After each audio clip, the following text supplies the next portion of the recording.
Assalamualaikum warahmatullahi wabarakatuh.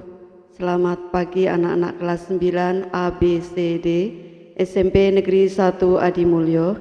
Selamat berjumpa lagi dengan Ibu Sri Egowati dalam materi ilmu pengetahuan sosial. Dalam minggu kemarin, Ibu sudah mengirim materi mengenai ciri-ciri perubahan sosial budaya dan pengertian sosial budaya.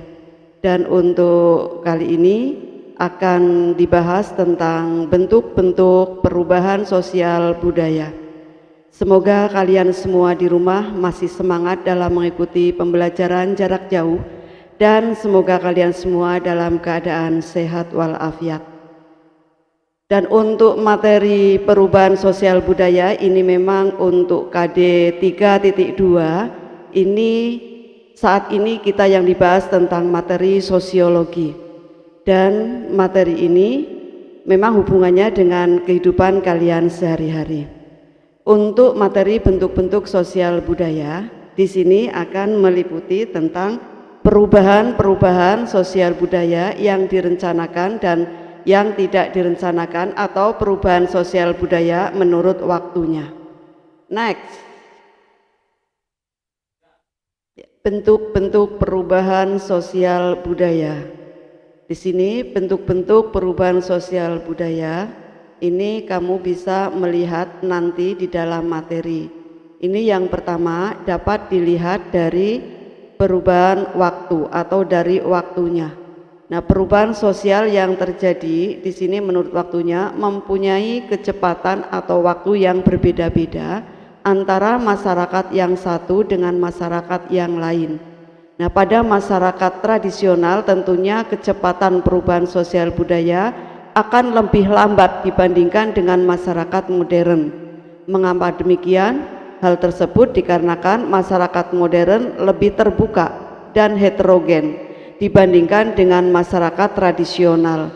Heterogen itu artinya adalah masyarakat yang beraneka ragam. Nah, ini.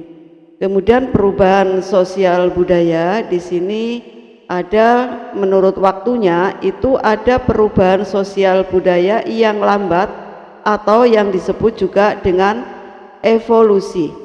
Perubahan sosial yang lambat atau evolusi dikenal juga perubahan sosial lambat atau evolusi merupakan perubahan sosial yang memerlukan waktu yang sangat lama dan diikuti oleh rentetan perubahan kecil yang terjadi secara lambat.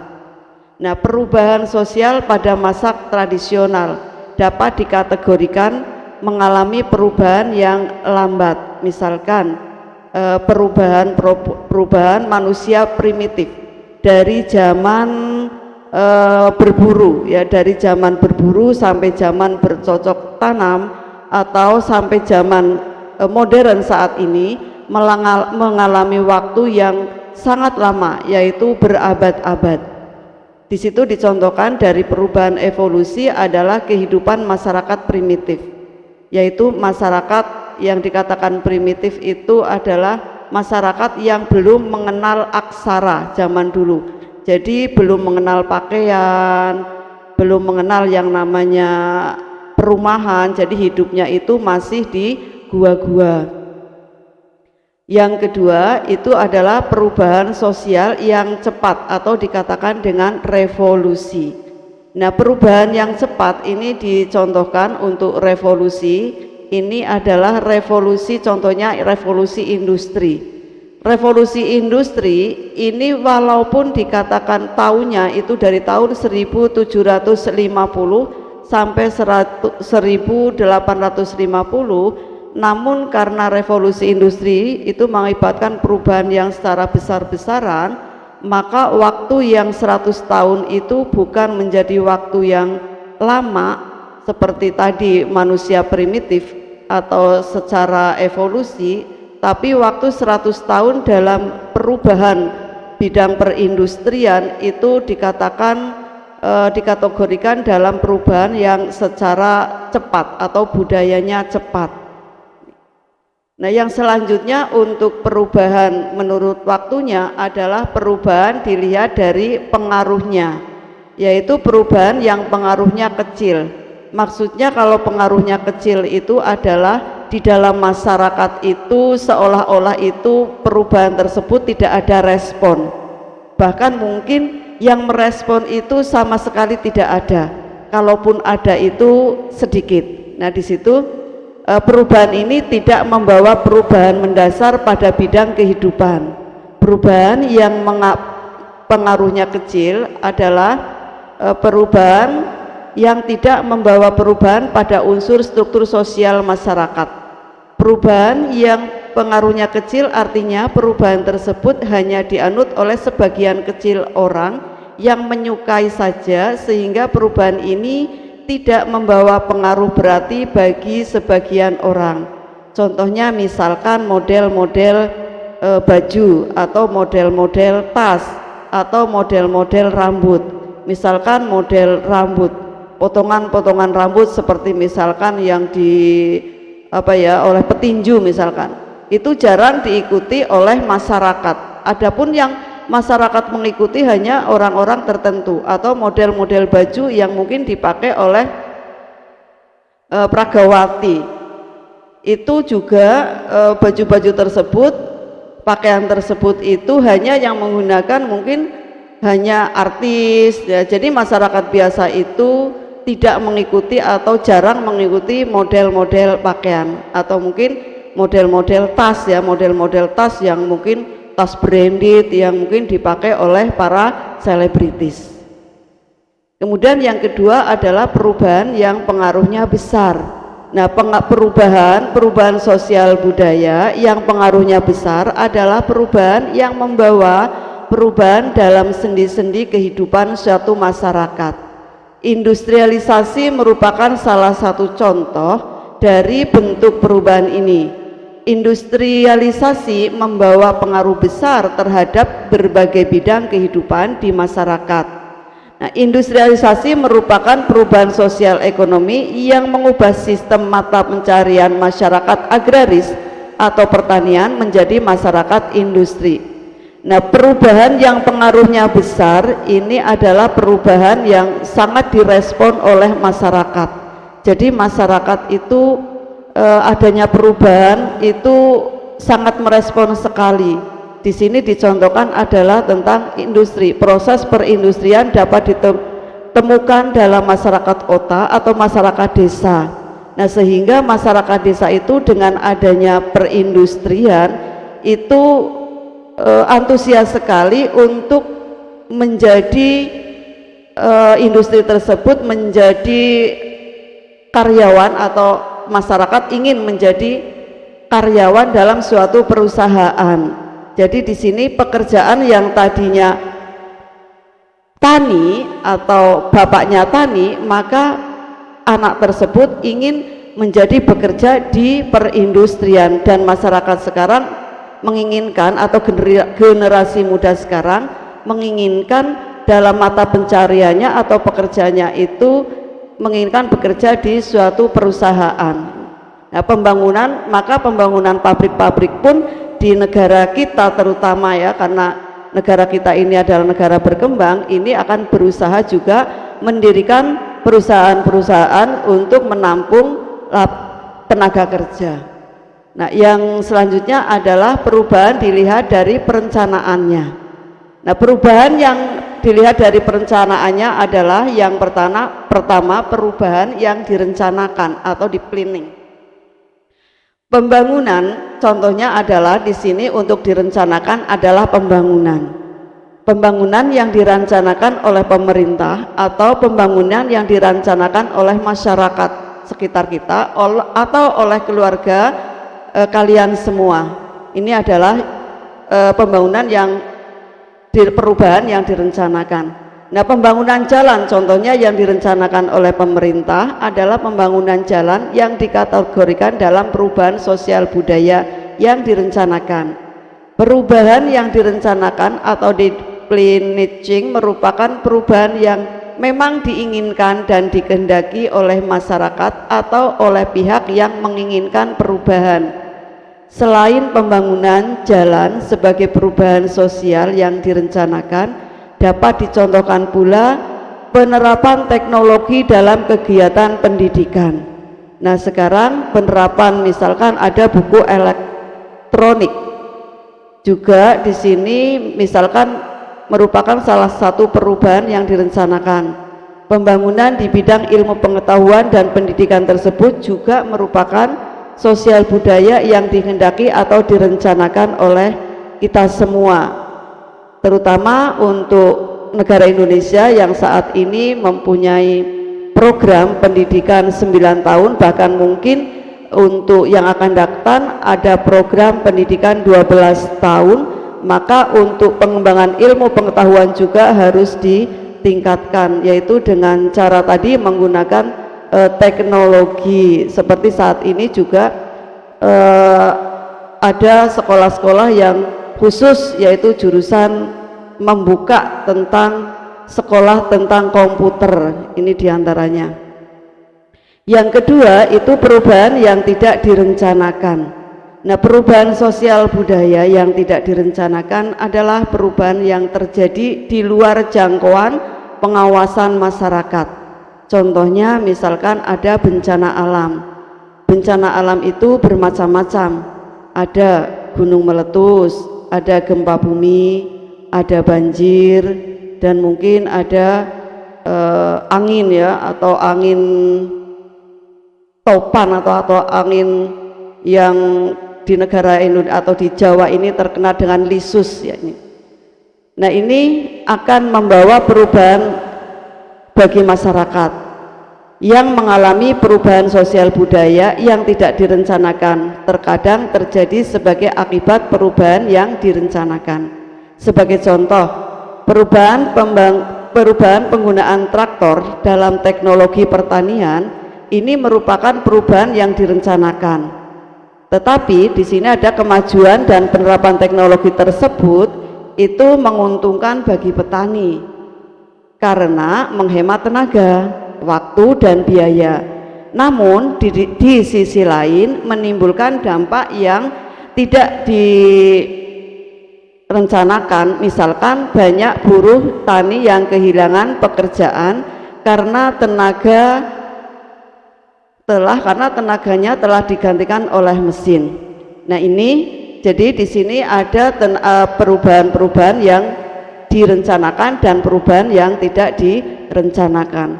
Misalkan perubahan yang direncanakan itu juga ada perubahan yang misalnya dalam bidang transportasi. Ini jelas, ini direncanakan. Telekomunikasi, kemajuan-kemajuan di bidang informasi, di bidang transportasi, ini juga termasuk perubahan-perubahan yang direncanakan oleh pemerintah atau oleh masyarakat. Nah, jadi perubahan yang tidak direncanakan ini perubahan yang memang secara tiba-tiba. Dikatakan juga di sini ada perubahan yang cepat. Jadi bencana alam ini juga dikatakan perubahan yang tidak direncanakan dan bisa dikatakan dengan perubahan yang cepat. Contohnya itu tadi adalah gempa bumi. Siapa yang menginginkan adanya bencana alam? Jadi tidak ada yang menginginkan ada bencana alam, dan bencana alam itu bisa berubah secara gratis. Yang selanjutnya adalah proses pengaruh kebudayaan lain yang menyebabkan terjadinya perubahan sosial budaya, antara lain sebagai berikut. Yang pertama adalah ada difusi. Difusi itu adalah merupakan proses penyebar unsur baru, baik berupa alat, ide, gagasan dari satu pihak ke pihak lain, dari satu tempat ke tempat lain, dari satu orang ke orang lain, dan dari suatu masyarakat ke masyarakat lain. Difusi dapat dengan mudah menyebar ketika masyarakat itu terbuka dengan dunia luar. Jadi kalian itu menerima ide, menerima inovasi, atau menerima penemuan-penemuan baru, itu namanya difusi. Contohnya pada masyarakat tani tradisional, mengolah lahan pertanian masih menggunakan tenaga hewan dan manusia. Kemudian mengenal mesin atau traktor, ternyata para petani itu menerima dengan cepat sebab efisien waktu. Jadi pengetahuan manusia berkembang dan berubah karena menghimpunnya dari interaksi dengan masyarakat atau manusia lain. Jadi berinteraksi dengan masyarakat lain dengan terbuka menimbulkan kita itu pemikirannya itu bisa berkembang atau lebih maju. Yang kedua adalah akulturasi. Akulturasi itu salah satu bentuk interaksi adalah pencampuran bentuk bangunan, contohnya pencampuran bentuk bangunan antar agama Hindu dan Islam. Ini contohnya yang diwujudkan dalam bentuk, contohnya di sini misalkan masjid adalah salah satu contoh akulturasi. Akulturasi terjadi ketika satu budaya tertentu yang dihadapkan dengan unsur-unsur kebudayaan asing. Lambat laun unsur kebudayaan asing tersebut melebur, menyatu ke dalam kebudayaan sendiri atau kebudayaan asli, tetapi tidak menghilangkan ciri kebudayaan lama ketika berkembang dalam budayaan sendiri. Kemudian juga ketika berkembang musik, ya, musik rap dari negara asing bertemu dengan digabungkan dengan bahasa Jawa, maka terciptalah akulturasi musik rap dengan bahasa Jawa. Misalkan musik rap dengan bahasa Jawa yang mungkin dikembangkan oleh Didi Kempot. Ini contohnya. Yang selanjutnya adalah asimilasi. Nah, asimilasi ini akan mirip dengan akulturasi. Nah, keduanya merupakan pertemuan kebudayaan. Yang membedakan adalah terletak pada, jadi akulturasi adalah pertemuan kebudayaan yang menghasilkan kebudayaan campuran. Tapi asimilasi merupakan pertemuan dua kebudayaan yang lambat laun melebur menjadi kebudayaan yang baru, di mana unsur dari masing-masing kebudayaan yang asli itu hilang. Tapi kalau akulturasi itu kebudayaan asli itu tidak hilang, masih ada ciri khasnya. Nah, yang asimilasi itu dua kebudayaan melebur menjadi satu, masing-masing kebudayaan tersebut hilang kemudian menjadi kebudayaan yang baru. Contohnya agama Hindu di Bali merupakan hasil asimilasi antara agama Hindu dan kepercayaan animisme tradisional Bali. Nah, sehingga di sini muncul di sana adalah agamanya menjadi agama Hindu. Yang keempat adalah penetrasi, merupakan proses perembesan unsur budaya kepada suatu masyarakat baik secara damai ataupun paksaan. Maksudnya di sini masuknya unsur agama atau pemaksaan kebudayaan dari bangsa penjajah kepada bangsa yang dijajah. Contohnya di sini agama Kristen. Agama Kristen waktu itu dibawa, Kristen Katolik waktu itu dibawa oleh penjajah dari negara Portugis atau Portugal ke negara Indonesia. Maka banyak masyarakat Indonesia itu memeluk agama, pada saat itu memeluk agama Nasrani yaitu Katolik, terutama di negara Indonesia bagian timur. Dan untuk agama Kristen Protestan itu yang dibawa oleh penjajah dari Belanda. Nah, sehingga saat ini masyarakat Indonesia agamanya itu bervariasi, ada Kristen Katolik, Kristen Protestan, agama Hindu yang dibawa oleh pedagang dari India, ada Islam juga, ya. Ini jadi agama-agama itu kemudian diterima oleh masyarakat Indonesia. Ini contoh dari penerasi. Yang selanjutnya adalah invasi. Invasi itu adalah maksudnya unsur-unsur budaya asing ke dalam kebudayaan setempat dengan penerapan penaklukan bangsa asing, bangsa lain. Masuknya bangsa Belanda ke negara Indonesia pada masa penjajah, pembawa unsur-unsur budaya, misalkan cara berpakaian. Cara berpakaian saat ini yaitu bangsa Indonesia sudah seperti yang dibawakan, yang dipakai oleh bangsa Barat, pakaian pakai celana panjang, pakai kemeja, ya. Ini salah satunya, termasuk juga agama. Kemudian yang selanjutnya adalah milenarisme. Milenarisme yaitu salah satu bentuk kebangkitan yang berusaha mengangkat golongan masyarakat bawah yang tertindas. Nah, contohnya itu adalah kulit hitam. Nah, ya, jadi ras negroid yang tertindas itu saat ini sudah diangkat ya menjadi mempunyai hak yang sama dengan orang yang berkulit putih. Ya, saya kira untuk materi kelas 9 tentang bentuk-bentuk dari kebudayaan sosial budaya ini cukup sekian sampai di sini, dan ya, berjumpa di lain waktu, di lain hari pertemuan yang akan datang, dan semoga kalian masih semangat mengikuti PJJ. Sekian materi IPS dari Ibu, kita akhiri. Assalamualaikum warahmatullahi wabarakatuh.